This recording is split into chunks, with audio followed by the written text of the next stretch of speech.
We're here today with Guy Hutchinson, President and CEO of Rotana Hotels. What key lessons did you learn as a brand or for yourself in 2020? Yeah, I think the learning curve this year has just been exceptional. You know, when you're faced with this brick wall of a problem and it's completely beyond your control to be able to change, you have to really be adaptable. You have to really diversify, and you have to be really agile. And I think, in one way, there are certain fundamentals about us as an organization that actually helped us a lot, or prepared us well to deal with a situation like this. One, we compete against a lot of larger or multinational companies, so in a way, we're used to having to be more aggressive, more focused, more detail-orientated, to be able to outperform larger, more international or more multinational companies. So, that small dog in a fight and attitude is something which prepared us really well to be able to optimize whatever opportunities came our way. And we've always had such strong roots in the local community, and I think that has something which has really supported us extremely well in this time. That direct connection with your customers and those direct communication channels and that direct relationship with your local customers in your local markets, it's something which has helped us a lot through this. So all of those things that we've always worked on as a brand have really underpinned a lot of our performance this year. We've seen our brand channels deliver 2 or 3 times the contribution versus past years, while third parties and OTAs have fallen off the charts. So these are the things that we've learned the value of some of the things that we had positioned as pillars of the company. Those values have really been underlined this year. Can you tell us what Rotana's performance looks like in the recent months? It's been just the toughest of years, I think, for everybody in the industry. And I think the really positive thing about the last 3 months is step by step, we're seeing forward movement. So there's been so much hard work and so much effort going into the business. You're half in warrior mode to protect the business, but you also have to be sensitive to the needs of colleagues. And in that whole environment, to see the business start to take positive steps forward is extremely encouraging. So from our perspective, seeing cities like Abu Dhabi running now in the 80s and 90% in occupancy. We're seeing Dubai come up to the high 60s, and some cases 70 or higher. Seeing our restaurants and dining experiences do so well. These are encouraging things, even with restrictions in place, even with social distancing.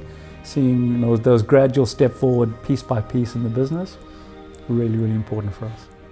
Do you have any highlights or proud moments from the past year that you'd like to share with us? Yeah, we have a lot. This year has taken a lot. And I think there are a number of things that we're really proud of. I think our Safe Space program has been phenomenal. And I've taken a staycation myself and a competitor and watched somebody clean my room without PPE on. So I think just the discipline and the diligence in which our teams have delivered that Safe Space program and the consistency has just been exceptional. I think they've just done an amazing job in the environment that they've provided for our guests. I think also the way the teams have mobilized around the crisis in Beirut and in Lebanon, despite all the difficulties we faced as a company, to be able to come up with a relief fund and put a cash donation in the hands of every employee of ours in Beirut, I think was an amazing achievement.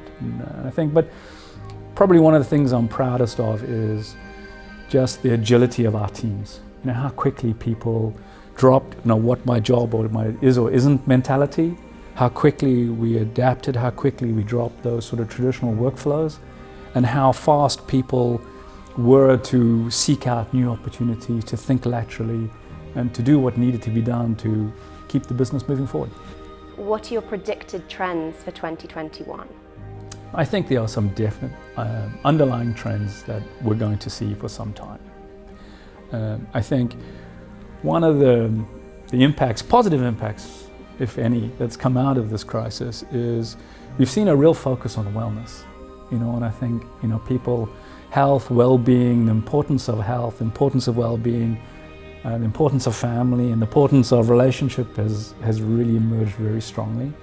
So I think that sort of, that sustainable, ethical travel, that's going to continue to be really important. I think wellness is going to definitely grow in terms of how people want to experience travel. I think for the foreseeable future, safe space and those kind of programs and that focus on hygiene and safety is going to have to stay. I look forward to the day that we are able to return to normal, but I think that's with us for some time to come. And most importantly, predicting, looking forward to, I think there's such pent-up demand for travel.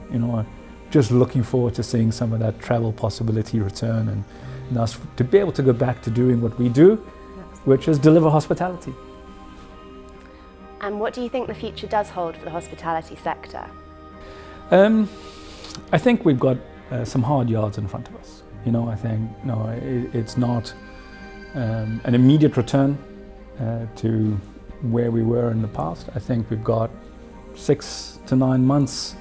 I think looking at it optimistically, we've got probably 6 to 9 months of that gradual rebuilding process before we start to see more normal levels return.